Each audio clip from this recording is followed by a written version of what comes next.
Pakawala natin si Freddy's. Come on, Freddy's. Let's go. Come on, Freddy's. Yan. Sige na. Nikayat din siya ni Sol. Si Logan kinulong muna namin sa kabila para makalaya din itong si Sol dito sa paligid nang walang nambubuli sa kanya. Come on, Freddy's. Matalo naman yan dyan. Nag-hesitate lang siya ngayon. Tara na. Sol, wag ka muna dyan. Dali, hindi siya makakatalon dyan. Si Logan, pumapalik din sa kulungan ni Freddy's. Binuksan niya kanina. Binuksan ni Logan yung kulungan ni Freddy's kanina. Umiga sa loob. Parang ganyan din ginagawa. Oy! Pambira kayo. Halika na.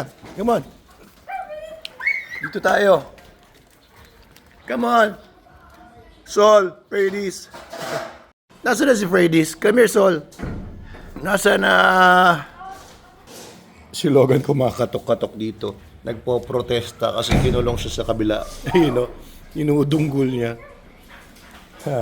Freddy's! Dumating dito si Freddy's. Tawag ko sa kanya si Freddy's Galis. Kasi puro galis-galis siya. Ngayon, yan, wala nang kabakas-bakas ng galis. Ang ginamot lang namin.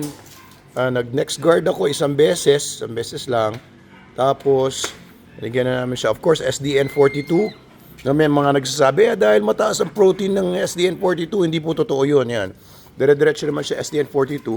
Gumanda pa rin. Tapos, nagkaroon po siya ng, baths. Pinapaliguan po namin lagi ng Super Dog Soap. And gumaling na siya. Yan, wala na. Hindi na bumalik yung kanyang mga mange. Ang diagnosis ko doon ay demodicosis or demodectic mange, mga maliliit na mukhang garapata yon. Kapag nakita niyo sa microscope, ay para siyang mga, parang mga tabako ang itsura niya, pahaba. Oy, ba't dyan yung gusto maglaro? Ang luwag-luwag dito, laki-laki dito, ayan, Dyan yung pag gusto maglaro talaga. Pwede naman dito. Oy, come here. Come here. Yeah, good girl. Ikay dito. Sol, parang gusto niyang ihampa. Mag-hit na kaya to si Freddy's. Kasi mag 1-year-old pa to, hindi pa siya nag-hit. Or hindi ko pa siya nakikita nag-hit. Ba't doon talaga nila gusto lang? Come here. Come on. Come here, guys. Alika. Come here, Sol. Here. Sol. Here. Come here, come here. Good boy, good boy. Ano ginagawa niyo doon? Pinakawalan ko na nga eh. Gusto pa rin niya. Doon pa rin siya sa may area ng kulungan lang niya. Ayan. Okay. Very good. Balik na naman doon. Ano pa problema nito? Hoy! Dito nga tayo. Ang kulit ah. Ayan. Dito lang nila gusto. Okay, fine.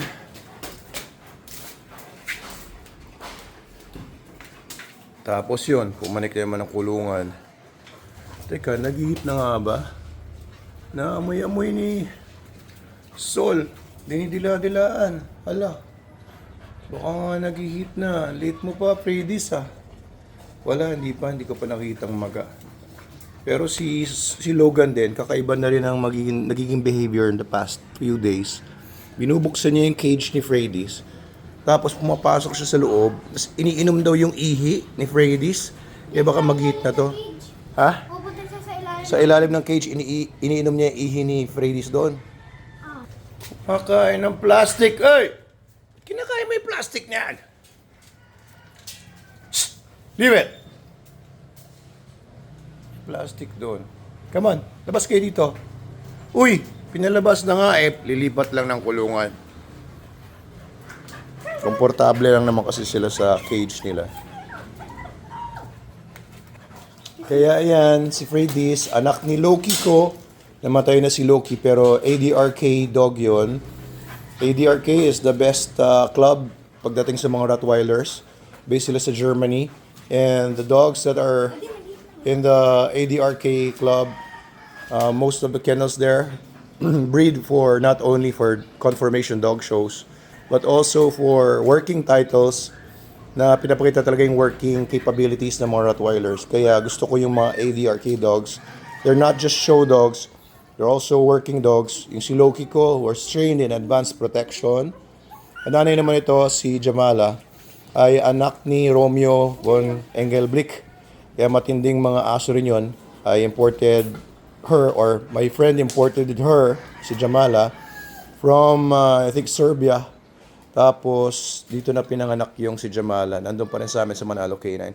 Ito naman si Fredis. Ayan nga, kami na nag-breed nito. Isa lang siya na buhay dun sa litter nila kasi ayaw magpadede nung nanay niya, si Jamala.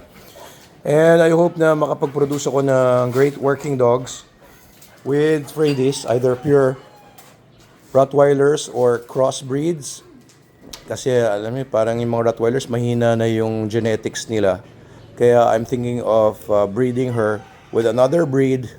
Who knows, maybe Sol or a German Shepherd or a Belgian Malinois para tumaas yung hybrid vigor, para gumanda yung genetic material na meron yung mga puppies. Ayan lang. Okay naman siya. Malaki na nga po, no? Pag pinagtabi pala sila ni Sol ay hindi na masyado nagkakalayo. Parang ang lapad-lapad niya. Hindi pa po kumakain yan. Fredis is being fed SDN 42. 1 meal a day lang. So, simula nung mga 9 months siya, ay 1 meal a day lang pinapakain si Fredis. And it works for her. Every gabi lang siya kumakain ng 1 meal a day of SDN. Ito yung SDN. It's the best dog food in the multiverse. Ayan lang. So, Sol and Fredis. Pakawalan mo nga si Logan. Tingnan natin kung anong mangyayari. Titignan natin kung ano dito ako. Pwede ba buksan yun? Di ba, pinagalitan ko si Logan, di ba? Kahapon. Tignan natin kung magpapakita pa rin siya ng aggression habang nandito ako. Hey, leave that, Fredis! Hey! Dalang plastic. Ayan, okay. Pinakawalan na si Logan. Dahil kahapon, or the other day, pinagalitan ko si Logan nung nagpakita siya ng aggression kay Sol. Ay, hindi dinadaraan talaga niya yung ano ni Fredis. Si Sol, kapag nandiyan na si Logan, ayan, dumidistansya na yan. Tingnan lang natin kung ano magiging dynamics nila ngayon.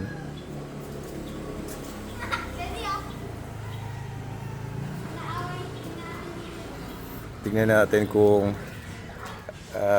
papakitaan pa rin ni Logan ng aggression si Sol. Hindi pa tawag na kay Logan. Bakit? Basta tingnan lang natin. Logan, come here.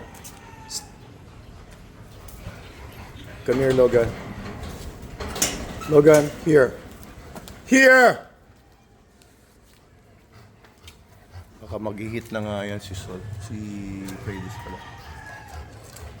Sumisigaw na naman ako. Sakit na naman lalamunan ko.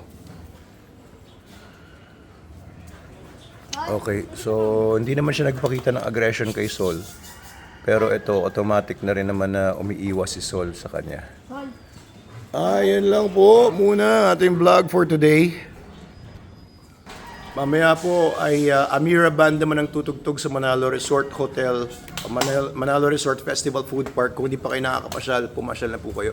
Sobrang saya doon palagi, kaya naubos yung lalamunan ko. Tapos magdala kayo ng jacket, tsaka magsuot kayo ng sombrero para hindi kayo ginawin. Ayan ako, sinipon ako kasi sobrang naginawan ako doon. At ayan, namalat tuloy ako. Thank you po sa panonood.